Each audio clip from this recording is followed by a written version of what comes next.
Hey y'all, okay, so the first big project in our master bedroom suite is finished. You can see the floors are done. This was a huge project. I didn't do it all myself. I hired out the installation and the sanding. So that was done for me. And then I did the staining and the polyurethaning myself. So today I want to show you that process. And just as a reminder, here is what the floors looked like just a couple of weeks ago. And then here's what they looked like after the floors were installed. I failed to get any videos or pictures of them after they were sanded because I was in such a hurry to get them stained. So anyway, let me show you the whole process of staining and polyurethaning the floors.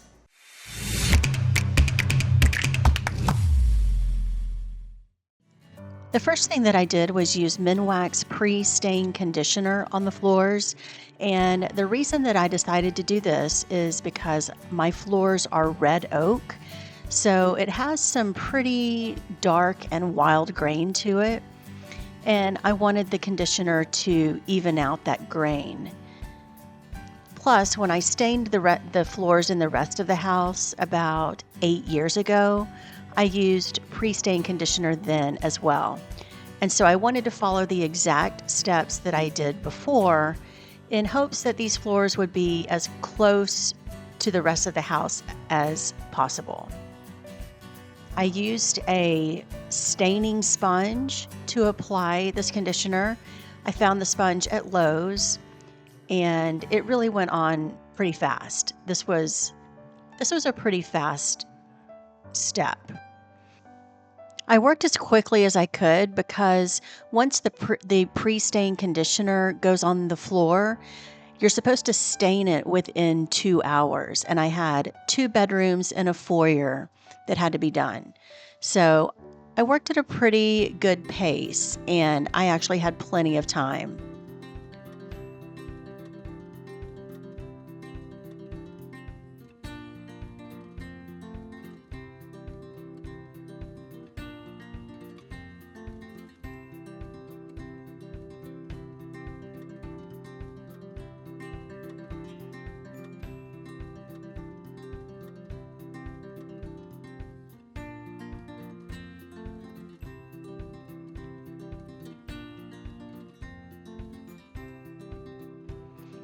Then I was ready to add the stain to the floor, and I used Minwax stain in 2 different colors.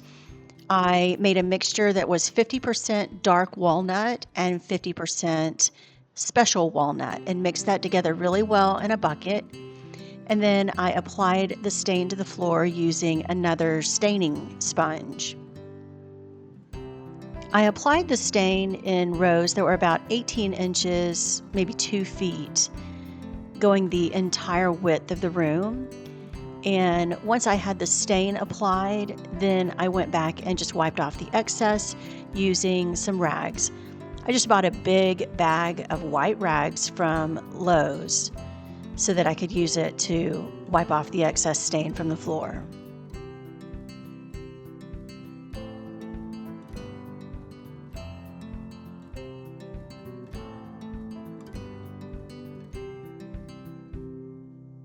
And again, this process really wasn't too bad.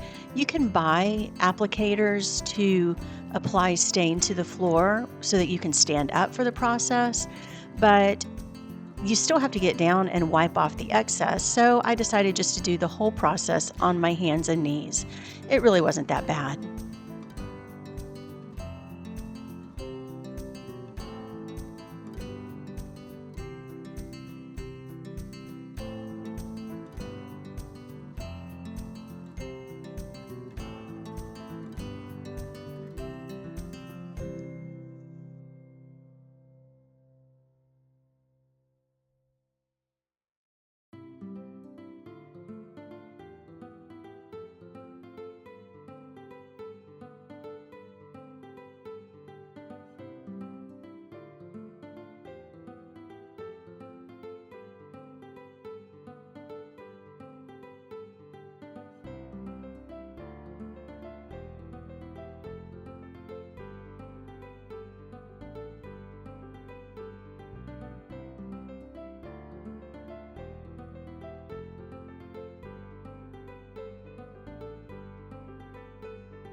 I let the stain dry overnight before moving on to the next step, and here's what it looked like the next day.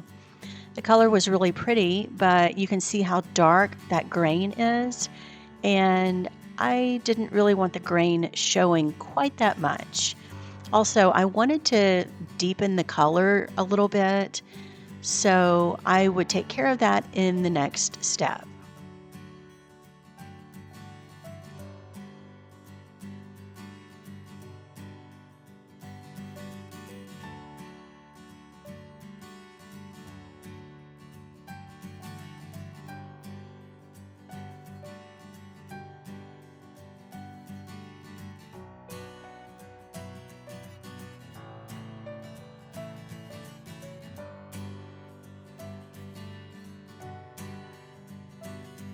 The next step was to polyurethane the floors, and I used this 4-inch brush that I just taped to a pole in order to apply the polyurethane. I wanted this coat to add more depth of color and also to kind of even out some of that grain. So I used 1 gallon of Minwax fast drying polyurethane for floors in a satin finish, and then I added 1 pint of the stain mixture. Then I mixed that up really well and then applied it to the floor using the 4-inch brush.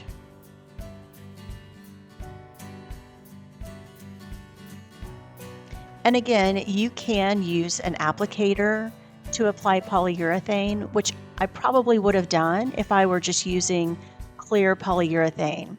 But I find that I have much more control over it if I use a brush.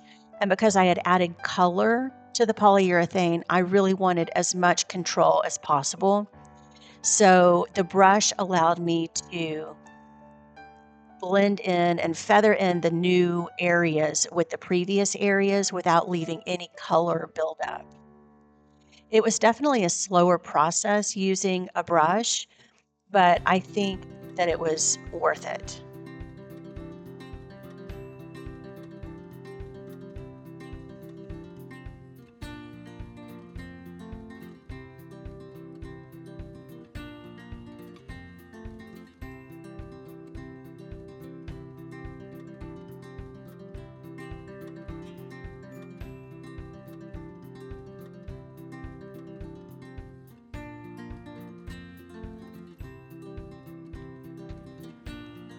And here's a closer look at the difference that the polyurethane and stain mixture makes. You can see that how much more depth of color it adds, and it also kind of hides some of that grain.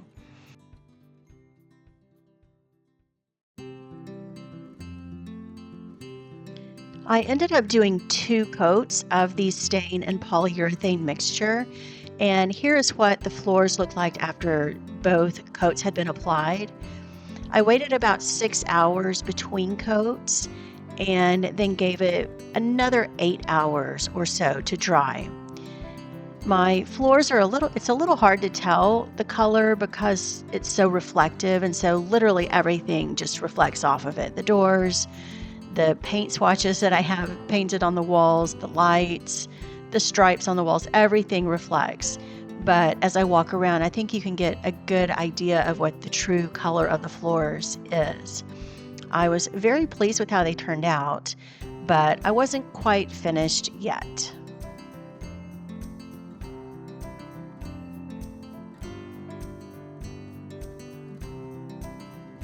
Before applying the final coat of polyurethane, I needed to sand the floors with 220 grit sandpaper just so that they could be perfectly smooth or as smooth as possible before that final coat. I didn't want to rent a big sander or anything like that, and so I just used my palm sander and 220 grit sanding discs. It was kind of scary doing this because the floors really looked pretty good beforehand, but this had to be done because I had some uneven areas and stuff that just needed to be sanded smooth. So I sanded all of the floors, and here's what they looked like after they had been wiped down. That bedroom is dry. this hallway is still wet, and then this room here has not been wiped down at all.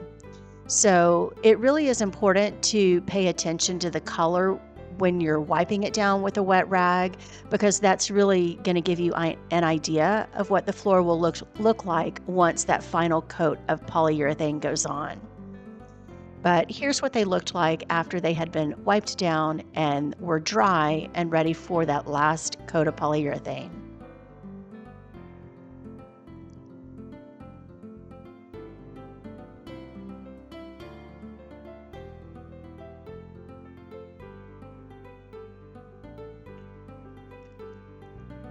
Before I applied that final coat, I swept the floors really well.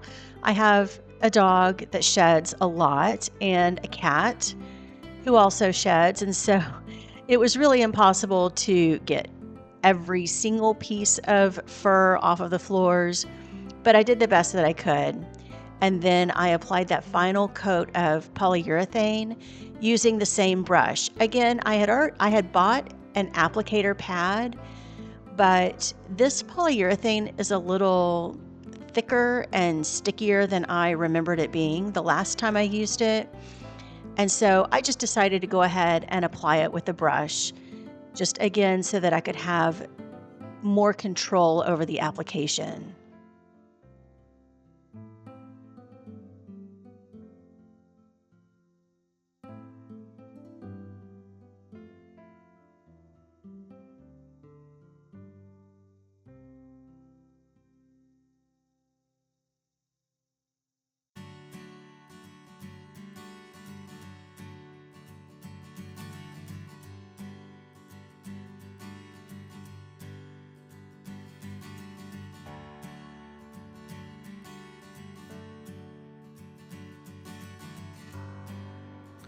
Once the final coat was on, I stayed off of the floors for 24 hours to give it a chance to dry really well. And here are the finished floors. I'm really very pleased with how they turned out. Of course, they're not perfect because I am not a professional, but I saved myself a lot of money doing it myself, and it really was not that difficult. And I think they look great. So that is the first big project in our master bedroom suite that has been finished, and now I can get on to the fun stuff like building my closet.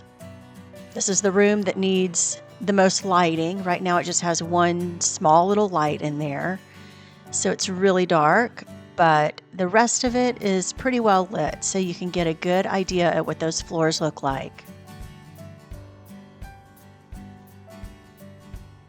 Thanks so much for watching. Be sure to hit that subscribe button and hit the little bell next to it so you'll be notified every time I upload a new video.